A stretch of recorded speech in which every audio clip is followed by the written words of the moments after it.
systems. And property type, we put pretty heavy weighting on that.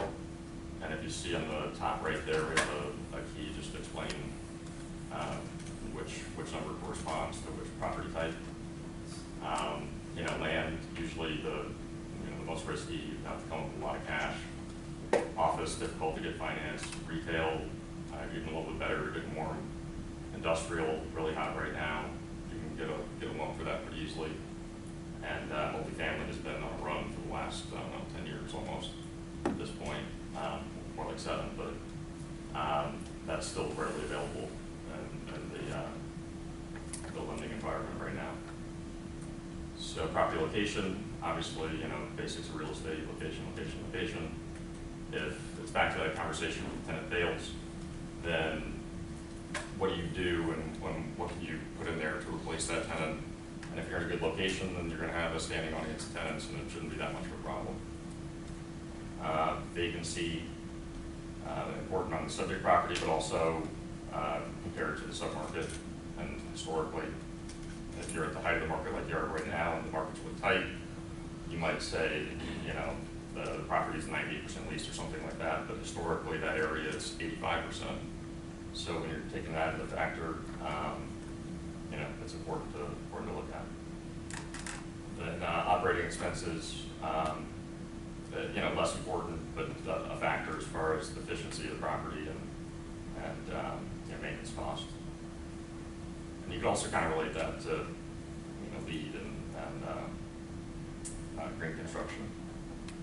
And as well, the market cycle, where are you in the cycle? And if you're on your way down, you might want to be a little more conservative. You might want to do a lower LTV. If you're on the way up, you can get real aggressive and it should be okay.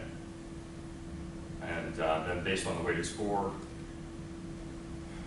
you either, if you're below 2, we don't want to lend to you. There's a 1 to 5 range here.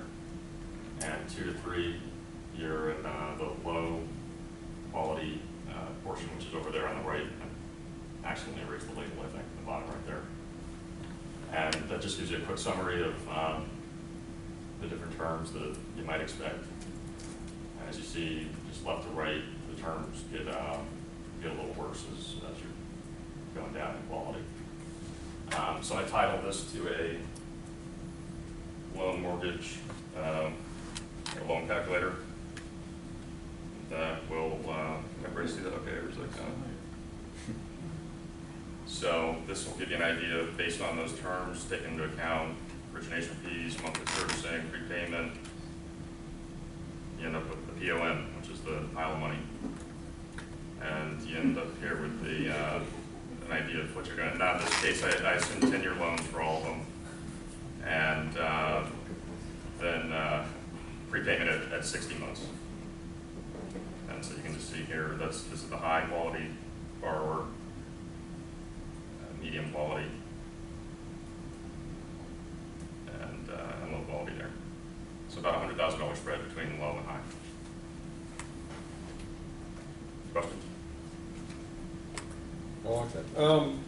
So one of the things that just sort of popped out at me while I was looking at this, so your last 4 variables, the location, vacancies, OPEX, and market cycle, to a certain extent, those are very much regional attributes. Sure. And, because when we think of real estate, it is a regional asset, and so those 4 items, would be very different depending on which part of the country or which part of the world you're in. Whereas in many of the others, not necessarily so much, but it does. That's one of, I think, the beauties of a model like this is that that you can have those kind of regional differences as to what may play a greater influence on the property's viability or its performance or whatever it might be, and how important those regional differences are. And my point with that is that if you have a national lender and they're using a model like this, to what extent they're going to have to make significant adjustments to the national model for those regional sort of unique features, I guess. Because a simple one would be like OPEX. You would expect that once again, down here in the South, you're going to have much higher air conditioning bills than you would in the Midwest. Whereas obviously in the upper Northeast, you'd expect that obviously they're going to have much higher heating bills, you know, relatively speaking, and you know, so to what extent those regional differences, you know, get picked up in a model like this. Yeah, and a lot of times if it's an asset that's a little bit smaller, it's a little too complicated to figure out, then a national lender is not going to spend too much time digging into it because they have bigger deals to do. So then you may rely on a community bank or some alternative form of lending in that case. So, you know, another sort of aspect with this, and, you know, we sort of pitch this concept of this underwriting model as, you know, we're looking at this from the traditional lender's point of view, but, you know, it might not, once again, just be traditional lenders that we're looking at to evaluate the properties. We may be looking at those non-traditional lenders, or we're maybe looking at, you know, how would the model change, if you will, you know, if you're looking at it from an institutional investor's eyes, you know, are there any other factors that maybe they would consider that maybe a traditional lender wouldn't, or vice versa, you know, because, you know, there it's more of an investor-driven model than necessarily a lender-driven model. Yeah, I mean, I just imagine it'd be the terms would be a little bit different. I think they're still looking at the property and underwriting it based on the features of that area and the subject property itself. But the return profile is different, I guess. Okay, and that's the key is that from the lender's point of view, they're really not overly concerned with what sort of rate of return that you're receiving as the owner, operator, investor.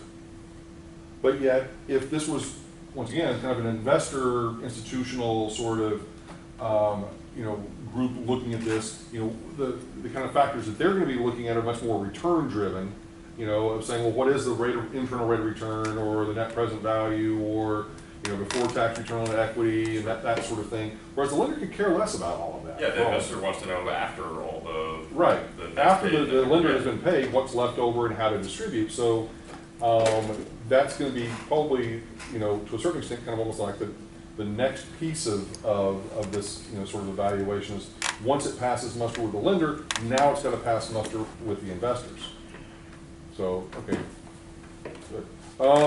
Now, in terms of the high, medium, and low, though, all of that is what you're driving over to your spreadsheet on the mortgage model? Correct.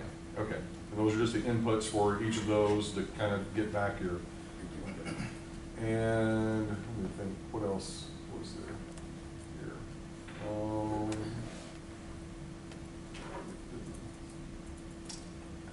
Yeah, we did make a fifth-in formula here. Yep, I saw that. Okay, scroll down just a little bit. Can you go down just a little bit below? No. There we go. Down. Oh, there's nothing down below that? Okay. Yeah, just separated out in tabs. Okay, all right. Anybody else have any comments, questions, observations? I think in the investor thing that you were talking about, probably the weight would change a lot, right? The person's weight. As far as the weighting of like which factors matter more, I don't know. I mean, I think you always kind of look at it from the perspective of maybe not an appraiser is not the right term, but what do you think this property is really worth? And as a lender, you're just worried about getting your loan paid back. Investor, you know, like we were saying before, they do care more about just the return at the end of the day. But I still think that they would look at the different factors when evaluating the property pretty similarly. Yeah. Okay. Other comments, questions, observations on this one? Good job. Okay, thank you very much.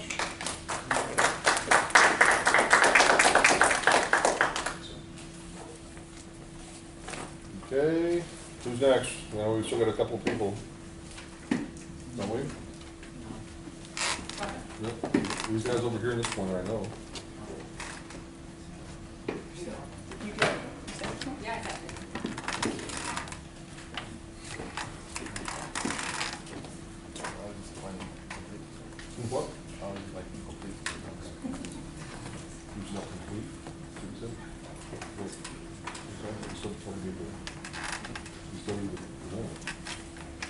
when we get any credit.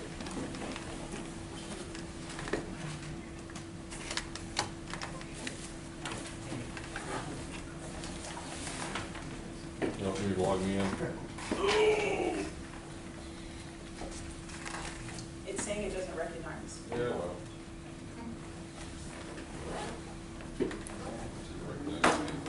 There we go.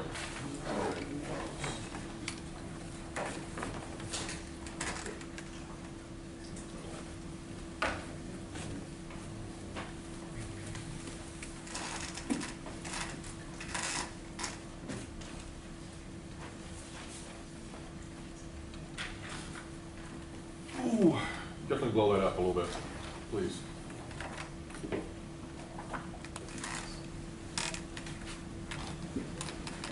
There we go. I can see it now. You can actually shrink G and then take out and bring everything back to the screen.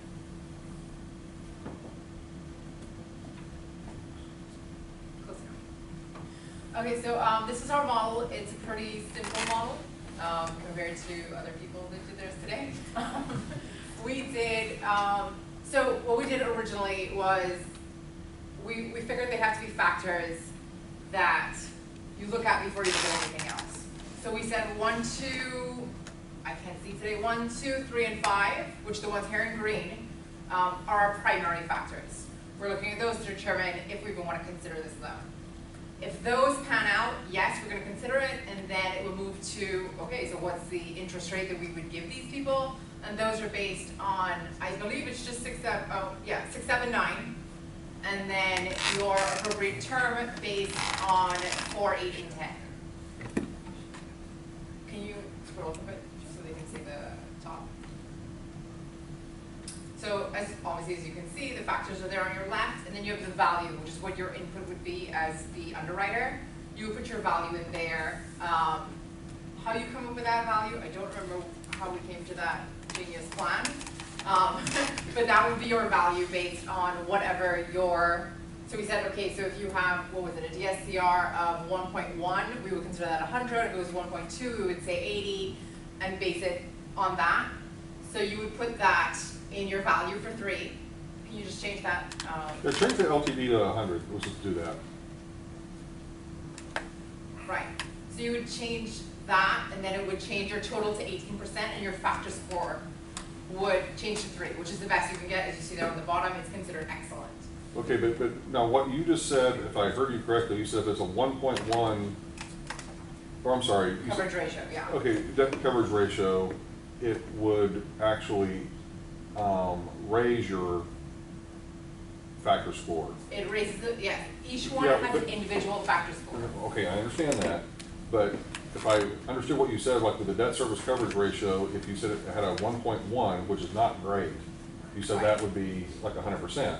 Well, that would be your, you would put that value in depending. So if you consider that like a 10%, you change that to 10%, it would, your factor score should be -1, which is the worst you can get. Okay, I think you may have just misspoke, but I Awesome. thought what you said was if you had a debt service coverage ratio of a 1.1, Right. that would be worth a value of 100%. And Misspoke. okay, thank So you. that would be -1. Okay, So thank then you. the highest, it would be your range as the underwriter. So the Okay. highest, whatever you consider that, should change it to 100. Gotcha. Okay, I'm with you now. Right. It would change that to 3. Gotcha.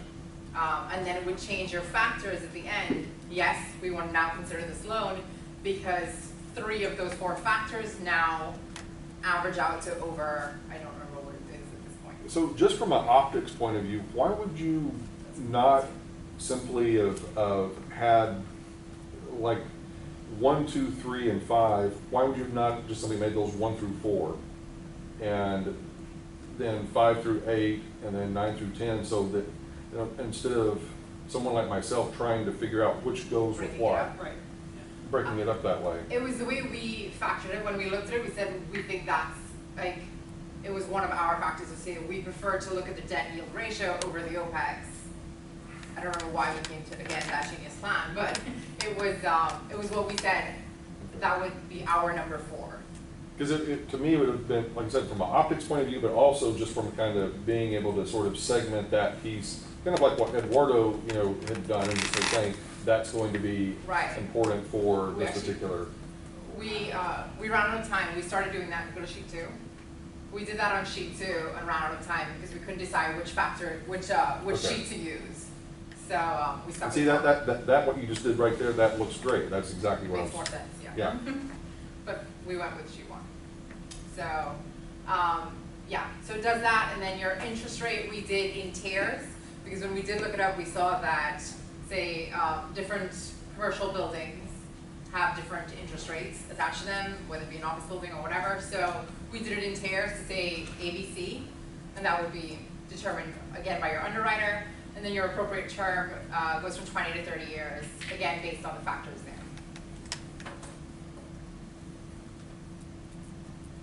Okay, and then, so the decision-making process, should the loan be approved, yes or no, what's the decision rule there? That is based on if your total is more than 75%. Okay.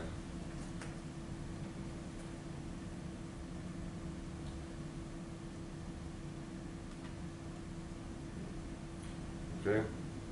Anybody have any thoughts, questions, observations? The total is based on percentage. Why the factor score is there after the total? Sorry, what? Why the factor score?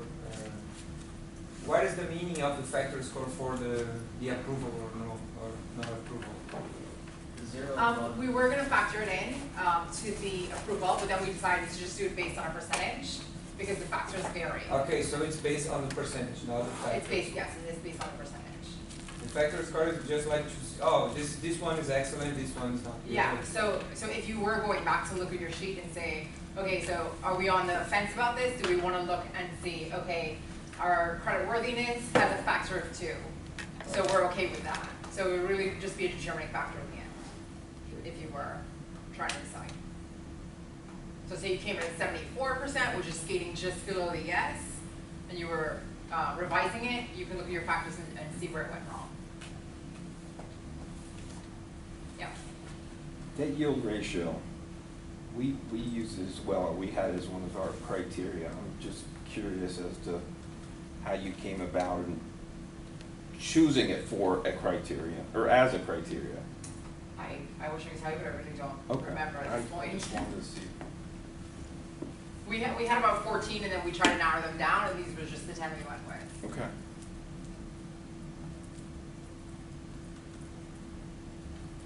And so, once again, I think you already sort of addressed this, but you really don't have any predetermined ranges for each of your criteria as to how they're going to translate into the value. Is that correct? Well, I'm not sure I understand. Okay, You're so- weighting, your relative Not weighting. the relative weight, but no, for example, if I have a loan to value ratio of 70 to 75, what is my value going to be? Your value in what sense? Well, okay, up there it's 100%. Different. So, in other words, you don't, if you have a 70 to 75% loan to value, Right. what is your value going to be up there versus a 75 to 80% loan to value versus an 85 to 95? No, we didn't do ranges. That's what I'm, Gotcha, no ranges. Again, but like I said, the value would be based on the underwriter. So your DSCR would not be. That's the thing, and that's, I mean, I'm not trying to be overly vindictive No, I know. about this, but what I'm saying is that whenever you don't put those values out there until we don't know what they are, we're just sort of trusting, Yeah. internally that the underwriter knows what they're doing. And this is for internal use in the bank. So it's, in other words, we would want to be able, as the loan committee, to be able to look at the work of the loan underwriter and say, okay, they used this Right. to this, and this is how they came up with That's- ultimately the scoring. Yeah, that's a conversation we had to say that it should be more rigid because it leaves too much flex for personal, I guess, interpretation. Like, I think this should be 75%, but the way we looked at it, it said that there would probably be a separate sheet to say that your coverage ratio of 1.1 would be 10%, or a range of 1.1 to 1.2 would be 10% or 30% or whatever it ends up being. We assumed like there would be a separate sheet that we just didn't do. Yeah, okay, I'm with you. All right? Great. Any questions, comments? Good job.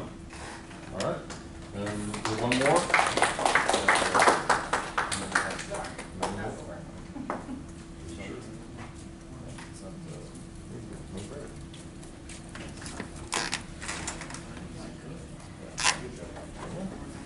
Okay, I guess then that's it for the presentations for today, for that. Okay.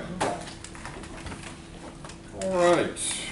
Now, let's talk a little bit about, kind of wrap up on these and then talk a little bit about next week and then go from there.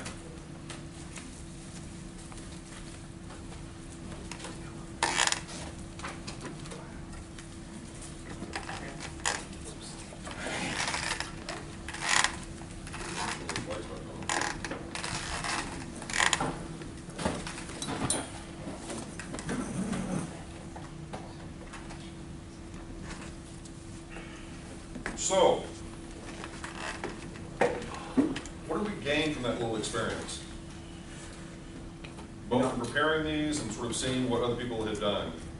When we're future developers, we will understand what the, when we go to take out a loan, we'll understand the criteria and how we'll be scored. All the criteria that I have to understand. There's a lot. Okay. What else?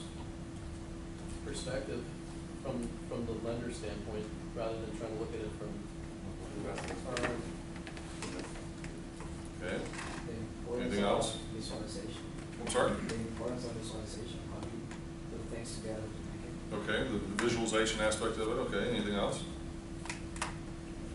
I thought it helped to see everyone's different aspect and how they thought and what would, important. Yeah, no, the thought process that went into how do they, figure out their criteria, and those that took it to the stage of saying, okay, here are very specific ranges, very specific attributes, and how that translates into the scoring. And then even ultimately at the end of all of it, what was the cutoff, and how good did it have to be in order to be approved? I think that was really important. But as we had that little bit of a dialogue, where we're sort of saying, how transparent, is this sort of kind of, process, on the part of the lenders. And this is something that if you've ever read, a lot of the financial press, one of the things they talk about are like rating agencies. Okay, rating agencies like Moody's, Standard & Poor's, and these agencies that in many cases rate bonds, they rate, in some cases the credit worthiness of companies and that sort of thing. And their process, to a large extent, it changes and it evolves over time, and they give some relatively broad characteristics as to what goes into, those sort of ratings, but at the end of the day, they don't specifically state what the precise metrics are that if you have this sort of, loan to value ratio, that is going to mean, it's going to translate into a particular change in your rating. You follow what I'm saying? Right. And, as I said, on purpose, so there's not a whole lot of this gamesmanship of kind of trying to exploit the model. And you could easily see how something like that could be done, that, with a couple of the models that were put up there with respect to, RJ, you guys, had your model where it was very precise. If you fell within this range to this range, you're going to get this. But, what might it take in some instances to just barely cross over the line into that next range that could be the difference between a yes or no decision, or a higher interest rate versus a lower one, or whatever it might be, and how much, could you manipulate that if you were a developer and you knew precisely what those sort of cutoffs were. Does that make sense? Okay. So any other issues that sort of popped up in this process? Any surprises?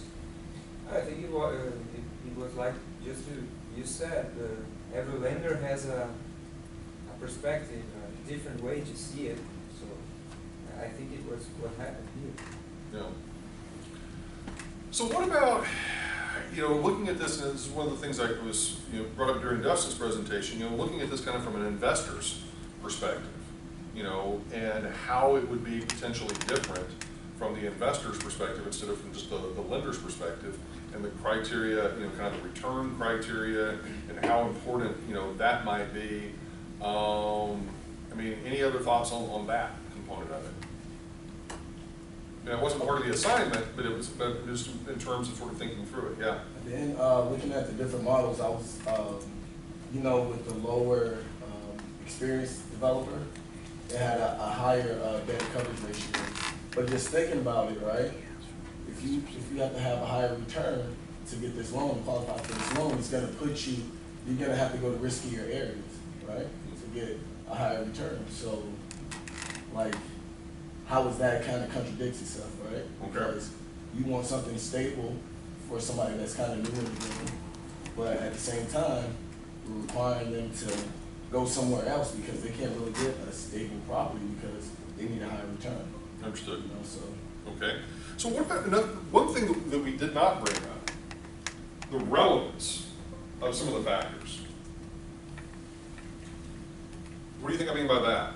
In other words, you may have 10 factors up there, but and I forced you to say that you're going to have 10 factors, and you did put relative weightings on them and sort of say these are the most important, these are maybe the least important, but wouldn't you also really want to kind of get it down to where you've got the most absolutely rock solid, most relevant, useful, factors that, in other words, are you potentially using a variable to make the decision-making process that's really irrelevant? You follow what I'm saying with that? That, I know that in a couple of cases, yeah, you sort of threw in everything in the kitchen sink to come up with, 10 factors that you felt were appropriate, and, chances are if you were to sort of narrow it down to maybe the top 5, would that be a more accurate model or more representative model or easier model to apply or whatever the the situation might be? Any thoughts on that? I think it would be easier to have like top, because like I said, we overlap some of ours, so Yeah. it kind of makes maybe one more relevant than the other, so to have like the top 5 or 6, they're a lot easier to weigh out Okay. the importance. Any other thoughts? Local level, different market areas, I think play a significant role in banks and how they, Where the market cycle is and actually what market they're in at the micro level, at the local level, I should say, to some of the decision-making criteria. Does that make sense? Okay, no, absolutely. Because once again, as we were talking about earlier, the markets are regional in nature or local, and the lender's got to respond to that. Right. Okay. It would be interesting to see which factors are just universal for any property type, and then which ones would shift, maybe even a minor one would shift out Right. from a 4th to a 8th relevance, depending on property type. I think that the 2 factors that lenders pay most of the attention are LTV and a market, because at the end they want to make money. So if you bring them more equity, they want to think faster to give you a loan, and if you are in the right cycle, they may give you a loan even though you may not have the right experience. That's what I have seen in Miami. Well, and that's precisely what we're talking about. That, maybe the level of developer experience is not a relevant factor. Yeah, if you bring in. If you're bringing a more absolutely rock solid deal. With market, yeah. Mm-hmm. Okay. Well, fair enough. And location, of course, also some main factor. Okay. I think you'd look at a single tenant property versus multi-tenant. That's something that would go across all the different product types as far as how you look at it. Because single tenant property, it's pretty much all on the credit of that tenant. And in those cases, if it's a really high credit company or something, it's really just like it's almost like a bond or some other financial instrument. Coupon clipper is kind of the way you'd say it in the business, but it's a lot different than a multifamily or multi-tenant property where you'd have to look at all the other market factors a lot more closely. Anything else? Any other insights observations out of this process? From a regulation standpoint, the debt service coverage ratio, the loan to value, I mean, they're mandated by the OCC as to what they have to do, but then I think some of the lack of transparency is it's suggested what they look at, the bank, it's their own decision, so they're competing for loans. That's why, in my thought process, You can go to one lender, you'll get rejected, but you'll go to another lender and you'll get approved, depending on the guidelines and their lending process, their underwriting process, how they scrutinize the loan, I should say, or the borrower.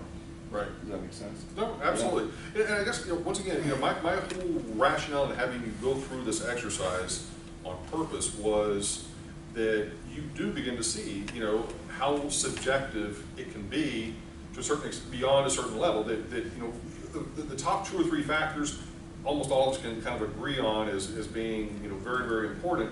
But then, beyond that, well, do we include this variable? Do we include that one? How do we rate that particular variable? What's the overall influence should be? And then how does my, decision get affected by all of that? And that there is a certain, degree of subjectivity, even though there are numbers being attached to it, it ultimately still can be manipulated.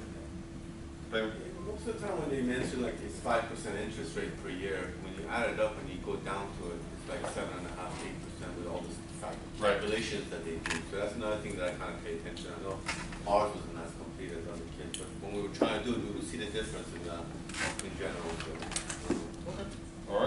All right. Any other final comments on this before we move on? Well, something I have asked lenders before is how the credit underwriters evaluate a deal.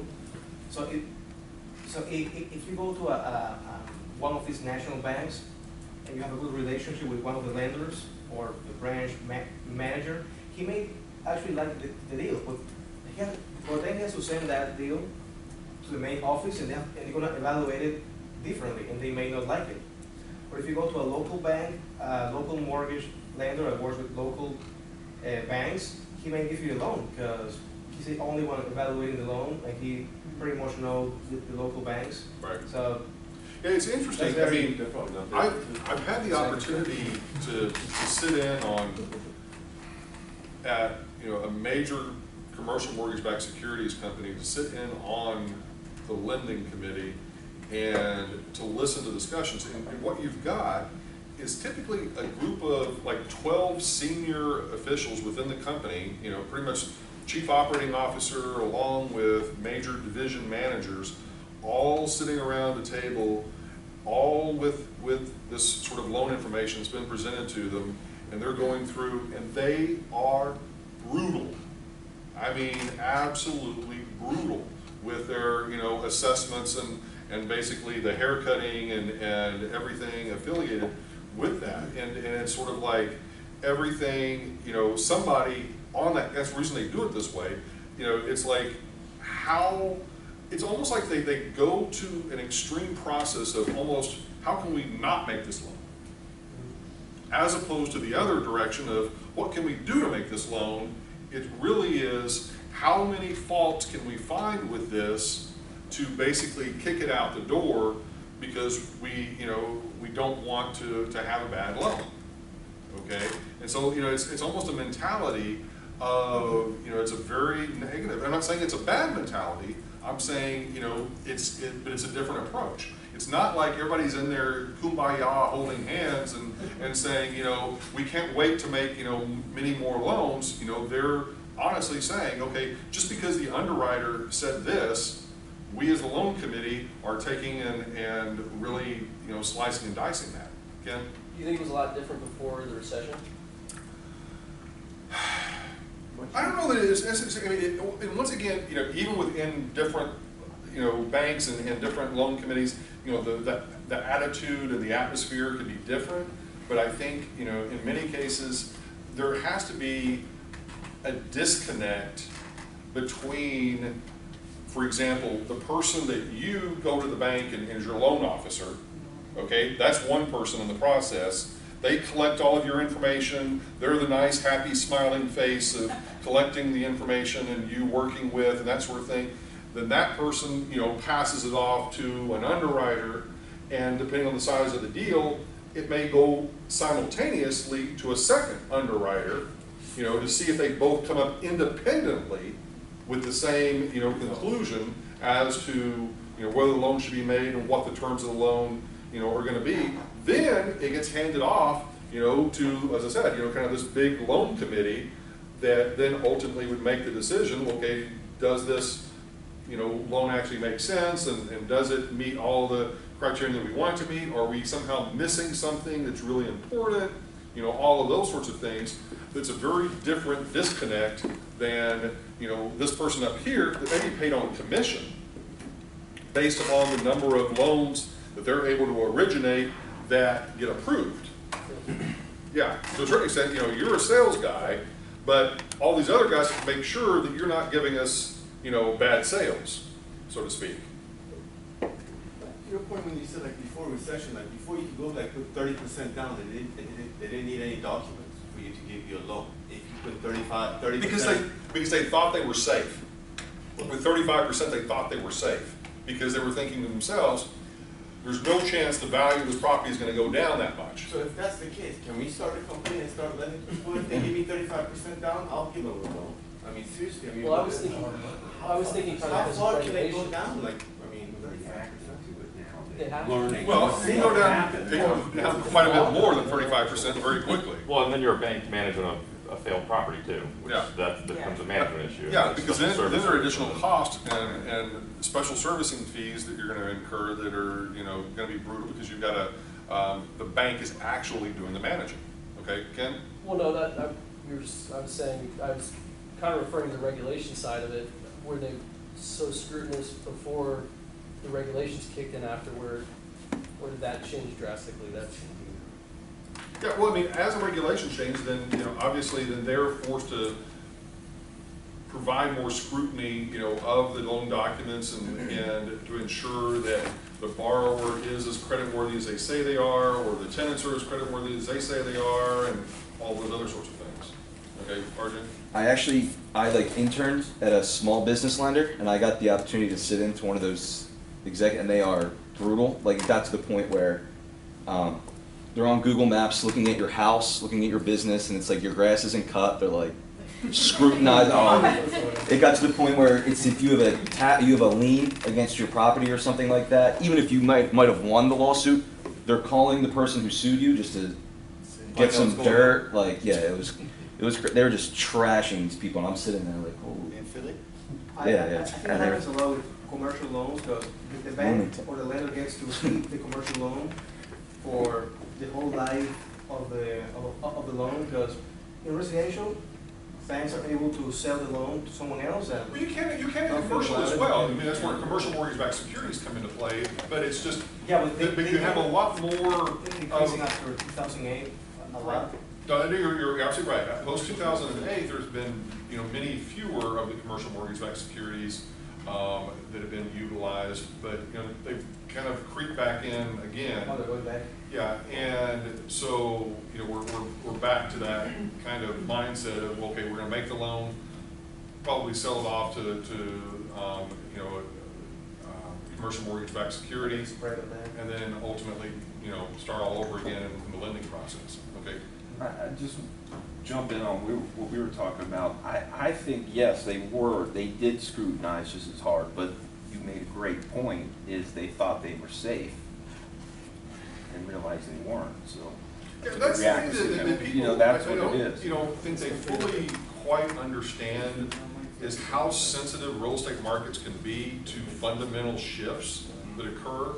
I mean, you know, I do remember, you know, in the mid-'80s, specifically in 1986, whenever the tax law changed. You know, just like we're undergoing a tax law change right now. Sure. There was a substantive tax law change that went into effect in 1986 during the Reagan administration that basically made real estate a lot less attractive as an investment because you could not continue to write off passive losses. You could not continue to depreciate property as fast as you could have before. You know, there were a whole number of other things that were happening also at the same time, with oil prices, you know, going in the tank, and a handful of other things. But my point is, literally overnight, once that tax law passed, real estate prices went like this, kaboom. I mean, you know, and it was not just a 10, 20, 30% drop. It was in some cases 80, 90% drop, you know, of values, literally overnight, simply because the tax law changed, and then you had other market fundamentals that were working, you know, against all of it. That you had as I said, you had oil prices that declined, you had way overbuilt markets, you know, a whole number of other things, and properties that were selling for 10 cents on the dollar. Sorry, before we, what year was that again? It would have been late 80s. Yeah. With the new tax bill coming in, do you see? It's a little spooky, because every time you have a fundamental change in tax law policy, it changes people's behavior. Right. Especially at the higher end of the food chain, because those are the people that are looking to minimize their tax liability, and so they're saying, how do we adjust what we're currently doing to minimize our tax liability? And as a result, what are they going to do? Yeah. Are they going to sell off assets? Are they going to invest in something? Are they going to, you know, move offshore? Are they going to move money back onshore? You know, and so those sorts of things, you know, really have a fundamental impact. You know, I mean, it seems like it's boring as could possibly be to, you know, pay attention to what's actually happening with that stuff. But the end result is it really has a much bigger impact than what you think it does. Yeah. I'm not too well versed on the bill. I don't think anyone is generally, but No one knows what it is. yeah, isn't Well, I mean, it hasn't been fully approved. right? And You but know, isn't the idea that it's generally going to be pretty good for real estate? I don't know. I wouldn't categorize it. Matter of fact, you've got a lot of the professional associations that are already coming out with statements that you know, this could be, you know, really problematic. Yeah, the Korea. So, but you know, once again, it's, you know, until everything gets finally approved, you know, it's really almost too early to sort of say what the actual implications are. But anyway, okay. Other final comments on this before we move on with what we need to do for next week? Yeah, one question. So with these national lending companies, do you see a disconnect like in local regions from your experience? So like with a national company headquartered in New York and underwriting a loan here in Florida? No, I do think that there's definitely a difference, because in a lot of cases it may be, I have seen it work in both directions, where you have national lenders that will make a loan in an area that the local lenders won't touch, and vice versa. You know, for, you know, different sort of compelling reasons, that like maybe the national lender at a national level, you know, their perception is everything is going great, and they are not really maybe paying attention all that closely to those local market conditions, and just, you know, a couple of those loans slip through and get made. Whereas you can also have the reverse happen, where the local lender is, you know, like everything really is going well here, but for whatever reason at the national level, those banks their hands are tied because they've got other problems that, you know, other parts of the country are sort of bringing down their portfolio performance. So, you know, it's not an absolute case that you're going to go to a local lender and get a loan made that you couldn't get made with a national lender, or vice versa. It really is, it's always kind of that searching process. I mean, it's no different to a certain extent than you going out and saying, I want to buy, you know, a new car or a new shirt or a new whatever, that, you know, you're potentially going to shop around a little bit to sort of see who has the best deal. You should do the same thing with lenders, pure and simple. Okay. Don't they all have a different appetite at any given time anyway for certain classes? Absolutely. So it just matters what they're looking for at that moment. Yeah, and that's the thing that, you know, I can't stress that enough, because I think we have a tendency to, as I said, just lump all lenders into one big broad category and say they're all going to behave precisely the same way, and they don't. Right. There are commonalities, but as a general rule, they're not all going to say no. They're not all going to say yes. They're not all going to apply this thing or that thing. I mean, I know that I've had situations where I've gone out seeking financing for, you know, redevelopment properties. I, you know, go to one lender and they would say, absolutely not. We have no interest in that kind of product type whatsoever. we don't do redevelopment projects, we only do ground up construction, period, end of discussion, get out of our office, you know, kind of thing. And then others, you know, it's like a totally different, you know, sort of thing. Oh, we love this local project, you know, that you're doing, and we think this is like the greatest thing ever, and we can't wait to finance that property. You know, so it's not an absolute. So do a lot of these CEOs, do they migrate like to like different companies so you can kind of like look at one CEO's behavior, and if they go to another company, kind of like? Yeah, you could, I suppose you could. Okay, all right, so next week, here's what we're gonna do. All right, you've got your groups that you worked on a couple of weeks ago, all right, with your properties. And what we want you to do is to go through, for next week, is to put those properties through an underwriting model. Okay, matter of fact, put them through maybe a couple of the underwriting models. All right, so what I can do is I can send out a couple of the different ones that are out there, and you sort of put them through those underwriting models, but more specifically, what I want you to also do is what we were talking about a little bit earlier, and to come up with the criteria for an investor sort of underwriting. Okay, kind of whether it's, and figure out who your investor is. Figure out if it's kind of an institutional player, whether it's a local investor, and what the criteria are for investing, and come up with a model as to evaluate your property. Does that make sense? Okay, so very similar to kind of what we went through today, but now we're really shifting focus to kind of the investor side. So you're going to do one, at least, let me just make this clear, that way there won't be any confusion. You're going to take at least one of the underwriting models that was done today in class, and probably, given that you've got, what, groups of at least 3, is that right? Yeah, 3 or 4. Hopefully one of those 3 people within that group has got a decent underwriting model. Okay, so use one of those along with the creation of some sort of a modified underwriting model for investors. Okay, does that make sense? And with the underwriting model, you're going to have like a hurdle rate that you're going to need to achieve, some sort of a rate of return in terms of you know, the overall internal rate of return, net present value, that sort of thing. Does that make sense? Did you want us to include the deal structure element? That's one of the things. Yeah, and, I'm sorry, reminded me. And the other piece of that is that for that investor sort of evaluation, to include the deal structuring that you're going to use in terms of who is going to get paid, when they're going to get paid, how much are they going to get paid, that sort of thing. So you pretty much want us to use the project we had before and Yes. combine that into an underwriting model? Correct.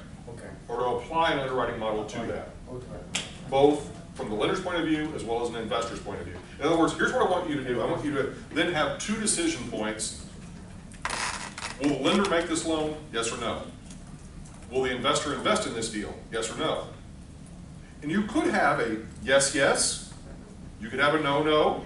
You could have a no, yes. And you could have a yes, no. Okay? But, you know, see what you come up with basically the application of those 2 models. Okay? Does that make sense? Ken? So let's say. The project is, okay, let me make sure that I'm clear. The project that you were assigned, the particular property type, just think of that as a case study. Okay. And so that case study now you're inserting into the underwriting model. And now you're going to, the new creation, if you will, is going to be the investor criteria for analyzing that deal. Now, this also is an opportunity for those of you that did not do as good of a job on the lender underwriting model to redeem yourself, okay, on the specificity of your model for the investor, okay? And so we'll go through, we'll have all those presented next week, and after that, we're done, okay? And the other thing that we're gonna do next week. No, we're not on happy hour after that. Yeah, well, what I was about to say is that after we're done with all of that, then we're going to go over to the flight deck thing, and then we'll do kind of the happy hour sort of beverages and food. Okay? Okay, make sense? Yeah. Okay. All right, we will see you then next week, but I would highly advise that you kind of maybe work on this a little bit before you get out of here, but that's up to you. What? Oh, yeah. And Gaylon, don't forget to give me my Oh, phone that's back. true. Who's it? It's us and Jarvis?